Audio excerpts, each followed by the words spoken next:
All right. As far as the injuries go, Leo Chanel's out with personal issues. I mean, he missed today. He'll be back in. And Cam Jones was sick and missed today. Spencer is the only one early to report. Strained his hamstring. Did it Monday when training, and so he will be listed as out today. Other than that, we sure look forward to challenge of playing the Raiders, good football team, playing confident football on really both sides of the ball. Now, they've got a couple changes in there. We'll have to adjust to that. But again, our guys had a good week of practice, and we know when the Raiders and the Chiefs get together, it's always one of those kind of games. So, anyways, with that, time's yours. Coach, just because Leo will be back on Friday. Yeah. Okay. Yeah. What's your expectation as far as Isiah Pacheco and Charles Omenihu being up for this game? I mean, as long as they're okay. I mean, we'll check on it again today. I've been trying to take it day by day. If they're good after today, then we'll play them. Yep. Coach, you love NFL history. You kind of mentioned this already, but does Raider Week have any particular importance to you? Just looking at NFL history, what this means? Well, there've been a lot of great games, and I know both teams kind of understand that that there's been a rivalry for a lot of years. A lot of great players, both sides, both teams. That's really where I'd tell you the history started back in the AFL with it. So, and both teams had good players, and so they battled each other and violently they battled each other. It was quite great competition against each other. So. Did you see anything positive? I mean, I know it's the first week for DJ, but just anything that you noticed from him? Yeah, listen, he looked healthy, moving around, felt good. It's just a matter of him getting back in the swing and then also compounded with just the offense, making sure he has the terminology down, and he'll go from there. So. What's a reasonable time frame for him? Yeah, to be ready to play? Yeah, we'll just play it by ear. I told him let's just keep the communication open, and we'll figure it out. That's kind of what we've done with the other guys that have come in, and we'll just keep open communication. He seems like a guy that's shoots you straight, so that's what I'd expect. Coach, you guys have already had to deal with going through kickers this year and a couple years ago when you had Mac the year before. What do you guys like about him, and what are any limitations on how far kick? I mean, I know he's not Harrison Butker, but yeah, he listen, did a 59-yarder for you. Yeah, sure. No, I think we all have trust in him from having been around him.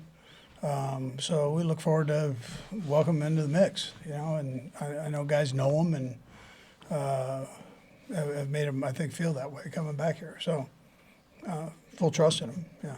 What sense do you get from the defensive guys? Spags was still a little bit irritated yesterday about the way the game ended last week. What sort of sense do you get from them about how the last couple of weeks have gone defensively for them? Yeah, listen, there have been some real good things, but there are some things that we've got to clean up, and so the guys are taking accountability for that, and coaches, and that's what it's all about. You work through those things and make sure that you can get yourself where you want to be. Yeah. Andy, I got a non-football question for you. Yeah. It's pretty viral about you. You're known for this mac and cheese, especially with Thanksgiving coming up. What is in it, and kind of what's so special about it? The mac and cheese? Yeah, your mac and cheese. Yeah. You got 5 cheeses and all that stuff. Yeah, I mean, you'd like it. You and I could do some damage on that thing. Huh? It's listen, as long as it tastes good, we eat it, and that one tastes pretty good. Can't give away the secrets, man. You and I might want to open up a restaurant, huh? It is a weird week. You're gonna have a lot of weird weeks with the Friday game and Thanksgiving. You guys will still do some work tomorrow. The guys get a little Thanksgiving time. How will you guys handle tomorrow, and how much family time will you get yourself? Yeah, there's some unique weeks, but we're making them consistent with what we do, and working around it, making sure the guys get enough recovery time. They always have tomorrow off after the walkthrough, and then before they get to the hotel, so they have time to visit with their families, do what they need to do there. Yeah. We'll go last few. Good. Andy, I wanted to ask you about the Giving Machine, the organization you created for My Cause, My Cleats. What does that mean to you and your wife? Yeah, no, I think it's fantastic because it does good for people and all over the world. I mean, it's an amazing thing to look at and watch and see how it's grown throughout the country and then how it's given people a chance to have maybe an easier life that don't have that, always have the flexibility to buy that. Yeah.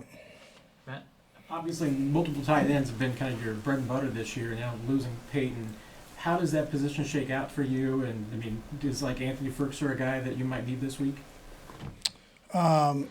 Yeah, no, that would he would be one that we could use in there. Again, he's another one that's coming back to us, so we're familiar with him and kind of what he can do, and obviously a brilliant guy, but and we've worked him in there, so he's been getting some reps. But yes, he's one that we could work with. Yeah. Last one, Sam. Yeah, Patrick mentioned just the 2-minute drill situations you guys cover pretty frequently in meetings. I just wonder, how frequently do you have those, and what benefit do you see actually on the field of having gone over this so frequently? Yeah, we hit it heavy at least once a week, so it's important. I think most teams probably do something of that sort, and but I think it's important. All the details, situational football, I think is important. That's one of the situations, and we've been in it a few times. We've needed it. Yeah. And then just how beneficial is it to have a guy like Patrick who seems to constantly be thinking of all these? He does a great job with it, and he's interested in it. Another guy that's I think great at it as a coach is Matt Nagy, Joe Blameyer. Those guys, they do a great job with it, and Pat loves it. So, but yeah, we try to have a plan going in every week. You see how much we do at training camp with it. It's important. It doesn't mean every time it's going to work, but we're going to try to at least narrow down the odds the best we possibly can with it. Yeah. Okay. Thanks, Coach. Okay, good. Thanks. Happy Thanksgiving.